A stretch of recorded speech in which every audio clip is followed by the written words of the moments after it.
Operation కగార్లో భాగంగా తెలంగాణ ఛత్తీస్గఢ్ సరిహద్దుల్లోని కర్రెగుట్టను 3 రోజులుగా కేంద్ర బలగాలు జల్లెడ పడుతున్నాయి. మూడో రోజు మావోయిస్టులకు బలగాలకు మధ్య కాల్పులు జరుగుతున్నాయి. పలువురు మావోయిస్టులు మృతి చెందినట్లు తెలుస్తోంది. ఛత్తీస్గఢ్లోని ఊసూరు పోలీస్ స్టేషన్ పరిధిలోని పూజారి కాంకెట్ గ్రామం నుంచి 5 మావోయిస్టుల మృతదేహాలు బీజాపూర్ జిల్లా కేంద్రానికి తరలిస్తున్నట్లు సమాచారం. ఆపరేషన్ కగార్లో భాగంగా తెలంగాణ ఛత్తీస్గఢ్ సరిహద్దుల్లోని కర్రెగుట్టను 3 రోజులుగా కేంద్ర బలగాలు జల్లెడ పడుతున్నాయి. 3 రోజులు మావోయిస్టులకు బలగాలకు మధ్య కాల్పులు జరుగుతున్నాయి. పలువురు మావోయిస్టులు మృతి చెందినట్లు తెలుస్తోంది. ఛత్తీస్గఢ్లోని ఊసూరు పోలీస్ స్టేషన్ పరిధిలోని పూజారి కాంకెట్ గ్రామం నుంచి 5 మావోయిస్టుల మృతదేహాలు బీజాపూర్ జిల్లా కేంద్రానికి తరలిస్తున్నట్లు సమాచారం. కగార్లో భాగంగా తెలంగాణ ఛత్తీస్గఢ్ సరిహద్దుల్లోని కర్రెగుట్టను 3 రోజులుగా కేంద్ర బలగాలు జల్లెడ పడుతున్నాయి. 3 రోజుల మావోయిస్టులకు బలగాలకు మధ్య కాల్పులు జరుగుతున్నాయి. పలువురు మావోయిస్టులు మృతి చెందినట్లు తెలుస్తోంది. ఛత్తీస్గఢ్లోని ఊసూరు పోలీస్ స్టేషన్ పరిధిలోని పూజారి కాంకెట్ గ్రామం నుంచి 5 మావోయిస్టుల మృతదేహాలు బీజాపూర్ జిల్లా కేంద్రానికి తరలిస్తున్నట్లు సమాచారం. రైట్, కర్రెగుట్టలో తాజా అప్డేట్స్ కృష్ణమోహన్ అందిస్తారు. కృష్ణమోహన్, డీటెయిల్స్ ఏంటి?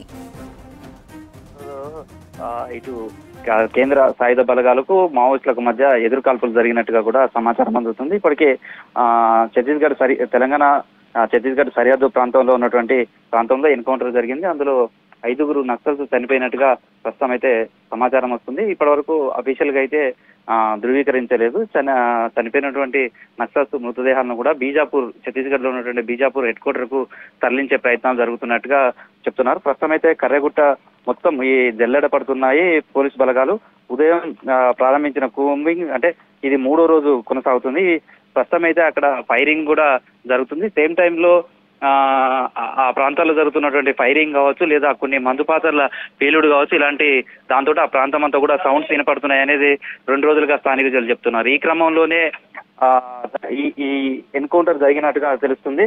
ప్రస్తుతం అయితే ఇంతకంటే ఎక్కువ మంది నక్సల్స్ చనిపోయి ఉండొచ్చు అనే ఒక ప్రచారం కూడా జరుగుతుంది. ప్రస్తుతం అయితే 5 చనిపోయారనేది చెప్తున్నారు.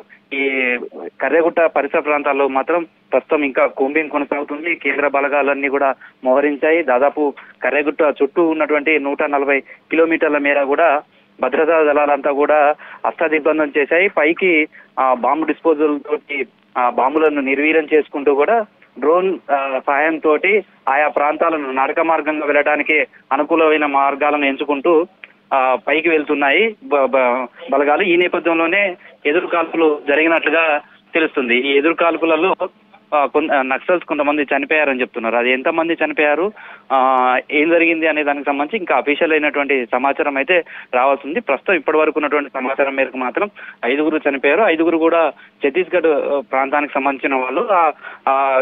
ఎన్కౌంటర్ జరిగిన ప్లేస్ కూడా కర్రెగుట్టకు ఉన్నటువంటి అవతల వైపు బీజాపూర్ వైపే జరిగినట్టుగా తెలుస్తుంది. వాళ్ళందరినీ కూడా బీజాపూర్ వైపు హెడ్ క్వార్టర్ వైపు తరలించే ప్రయత్నాలు జరుగుతున్నాయని చెప్తున్నారు. సేమ్ టైంలో 3 రోజులుగా కూంబింగ్ లో ఉన్నటువంటి 4 జవాన్లు వడదెబ్బకు గురై అస్వస్థకు గురైనట్టుగా కూడా వాళ్ళకు కూడా వైద్యం అందించేందుకు బయటికి తీసుకొచ్చినట్లుగా కూడా చెప్తున్నారు.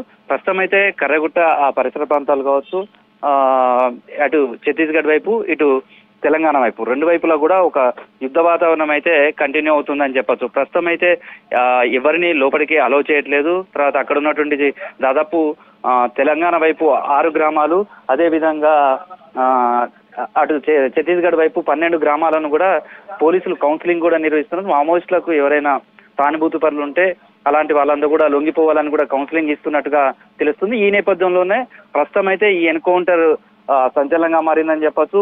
3 రోజులుగా ఈ ఆపరేషన్ కొనసాగుతుంది. కర్రెగుట్టల చుట్టూనే మొత్తం దళాలన్నీ కూడా మోహరించడం, తర్వాత 2 రోజులుగా అయితే కాల్పులు జరగడం కావచ్చు, ఫైరింగ్ సంబంధించినటువంటి సౌండ్స్ వినపడుతున్నాయి. సేమ్ టైంలో ఈ బాంబులు డిస్పోజ్ చేసే టైంలో పేల్చివేయడం కావచ్చు కొన్ని జరుగుతున్నాయి అనేది సమాచారం అవుతుంది. అదే సౌండ్స్ కూడా వినపడుతున్నాయి అనేది స్థానికులు చెప్తున్నారు. ఇప్పటికే కొన్ని గ్రామాలకు సంబంధించినటువంటి దగ్గర కూడా పోలీస్ బేస్ క్యాంపులను కూడా ఏర్పాటు చేసుకుంటూ ముందుకు వెళ్తున్నట్టుగా చెప్తున్నారు.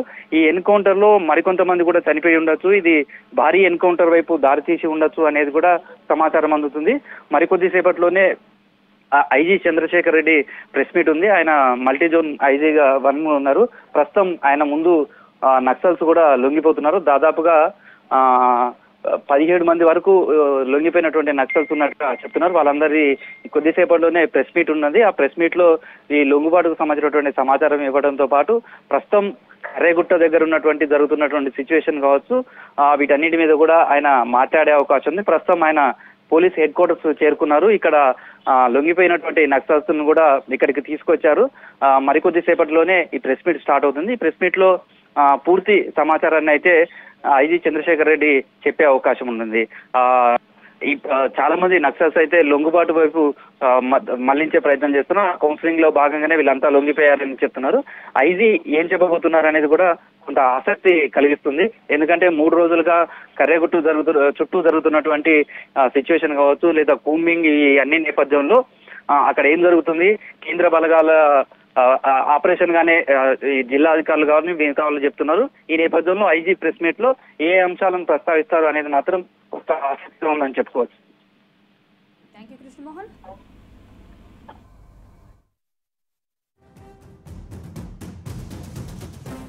Right, thank you Krishnamohan.